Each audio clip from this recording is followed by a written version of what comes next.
Hello everyone and welcome to the channel Rambo Lessons Classes. So student, today in this video we are going to discuss British east India company का आगमन। ठीक है, British east India company किस तरीके से आई उसके विषय में हम जो है डिस्कस करने वाले हैं, जैसे कि आपको स्क्रीन पर नज़र आ रहा है। ठीक है, हमने जो स्टार्टिंग की थी मैंने आपको पढ़ाया था हैदराबाद के बारे में। ठीक है, मैंने आपको पढ़ाया था केरल के बारे में। ठीक है, मैंने आपको पढ़ाया था अवध के बारे में। इन सब चीज़ों से हम गुजरते हुए भारत में यूरोपीय कंपनी के विषय में मैंने आपको पढ़ाया। उस समय मैंने आपको पढ़ा पुर्तगाली, डच, अंग्रेज, डेन, फ्रांसीसी आए, उनके विषय में मैंने पढ़ाया। लेकिन आज का हमारा टॉपिक अगर रहने वाला वो हम ईस्ट इंडिया कंपनी के विषय में पढ़ने वाले हैं। तो समझेंगे ईस्ट इंडिया कंपनी के विषय में थोड़ा सा डिटेल में। देखिए एक एक पॉइंट हमारा जो है बहुत important exam point of view से क्या लिखा हुआ। 31 दिसंबर 1600 में महारानी एलिजाबेथ, कौन? महारानी एलिजाबेथ प्रथम ने एक रॉयल चार्टर जारी कर ईस्ट इंडिया कंपनी को प्रारंभ में 15 वर्ष के लिए पूर्वी देशों में, कौन से देशों में?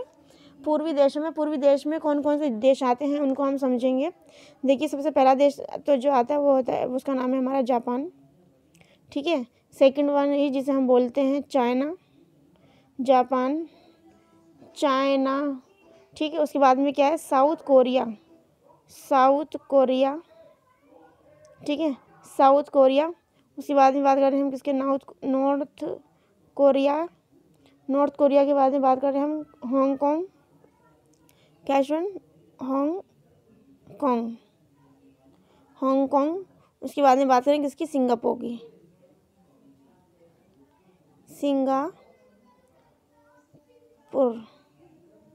ठीक है, इसको सिंगापुर बोलते हैं बहुत से लोग। देखिए एक बार दोबारा से देखेंगे, हमने किसको पढ़ा? पूर्वी देशों के बारे में जो 15 साल के लिए एक चार्टर जारी किया था। किसने? एलिजाबेथ ने ईस्ट इंडिया कंपनी को कहा कि आप 15 साल के लिए आपको मैं एक चार्टर दे रही हूँ और उसके तहत आप 15 साल के लिए जो क्या कर सकते हैं? बिजनेस कर सकते हैं पूर्वी देश में कौन कौन से हैं? सबसे पहला है जापान, उसके बाद में क्या है? चाइना।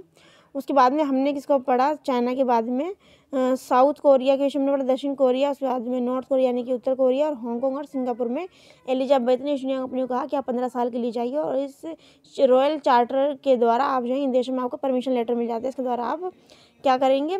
व्यापार करेंगे। ठीक है, उसके बाद में हम बात करते हैं किसके बारे में कि उनको व्यापार करने का अधिकार पत्र दे दिया।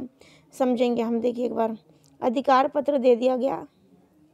देखिए एक बार एक अधिकार पत्र जो है दे दिया गया, किंतु आगे चलकर 1609 में ब्रिटिश साम्राज्य जिसका नाम था जेम्स प्रथम ने कंपनी को अनिश्चितकालीन व्यापारिक अधिकार दे दिया।